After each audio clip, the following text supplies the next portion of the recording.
My vision for proteomics research is that it's time for us to become part of routine biology.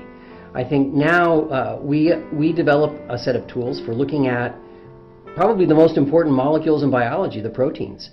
These are the machines that drive all of the processes that occur in life, from digesting things to building things to sending signals and everything in between. And we need to be spending more of our time focusing on that aspect of biology, and I think the future for proteomics is to bring our ability to study those proteins, especially at scale, out to biology so that others can use these tools and we can learn more. For proteomics research is that we become, not only a counterpart to genomics methods, but an equal partner. Genomics can only go so far in understanding what happens from the genomic level, going through a transcript, and then it stops at that point. But understanding those differences and what it results into a biological context really needs to have proteomics or proteins being analyzed. And the word proteomics is really just another concept of how we are doing things in a holistic and a true quantitative manner.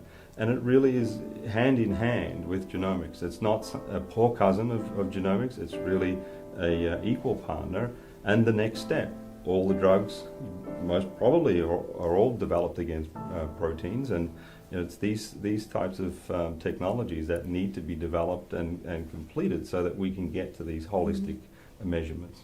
Yeah, I actually think that science overall would be significantly poorer without proteomics, and I think this is something that we in our community should advertise and should be proud of, and we should make this really evident.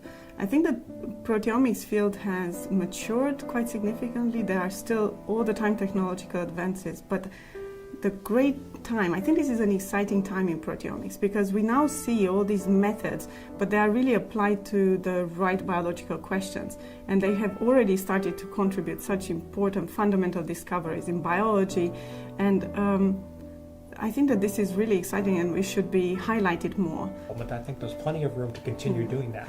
But I do think that proteomics needs to try to help find cures for diseases. I think that's what will elevate the field in the minds of people that are providing the funding, is if we make major contributions to drug discovery or to target identification to help cure diseases or mechanisms of action of diseases. And Ileana's got some great work that she's doing that's going to potentially lead to significant medicines for influenza.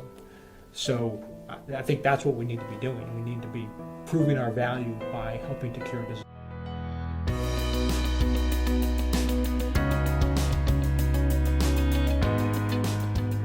There are simple ways to turn out effective visualization for data, and there are very complex ways, and it just depends how far you want to go. You could go as far as drawing it by hand. You could use Excel to make pie charts and bar charts. You could use very simple 2D illustrated programs like Photoshop to draw something digitally. You could use very simple 3D programs like Sketchit and AutoCAD Viz to very simply build simple processes.